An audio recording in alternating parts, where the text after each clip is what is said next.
کہ دین میں قرآن و حدیث اصل ہیں، ان کی تشریحات جو علماء امت سے منقول ہیں وہ اصل ہیں. چھوٹا اور بڑا کوئی بھی آدمی اصل نہیں ہے، کوئی شخصیت اصل نہیں ہے. میں غلطی کروں یا میرے بڑوں سے بھی کوئی غلطی ہو، وہ غلط کہا جائے گا. اس کو جس سے غلطی ہوگی اس کو غلط کہا جائے گا، اس کی غلطی کو غلط کہا جائے گا. تو دارالعلوم دیوبند نے کچھ چیزوں کی نشاندہی کی. وہ ایک نیا مسئلہ پیدا ہوا، ان کو مانا نہیں گیا، مسئلہ باقی رہ گیا. اور دارالعلوم دیوبند کا فتویٰ معلوم ہے آپ کو آج تک باقی ہے. یہ غلط فہمی پھیلانے کی بات مناسب نہیں ہے کہ فتوے کا انکار کر دیا جائے. جو صحیح بات ہے اس کو صحیح کہا جائے گا، جو غلط بات ہے اس کو غلط کہا جائے گا.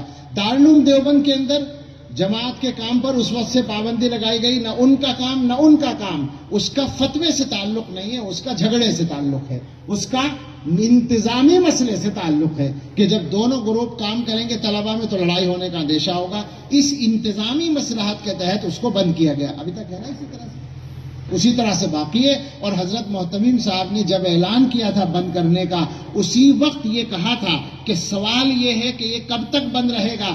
جواب یہ ہے مصالحت ہونے تک بند رہے گا. کل کو مصالحت کر لیں، کل کو ختم ہو جائے گا ہمارا فیصلہ. تو دو باتیں الگ الگ ہیں.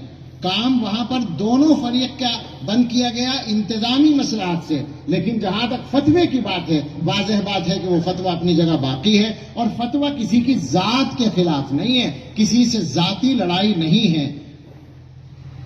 مسئلہ ہے اللہ کے دین کو صحیح شکل میں باقی رکھنے کا، علماء دیوبند کی فکر کو صحیح شکل میں باقی رکھنے کا. ہم اور آپ پابند ہیں اس بات کے کہ اللہ کے دین کی تشریح جو ہم تک پہنچی ہے صحیح تشریح اس کو باقی رکھیں. اور آپ غور کریں کہ سارے اکابر سے الگ ہو کر، سارے اکابر امت کے طریقے سے الگ ہو کر کوئی آدمی صحیح رہ جائے، یہ ہو نہیں سکتا. آپ اس کو صفائی کے ساتھ سن لیں.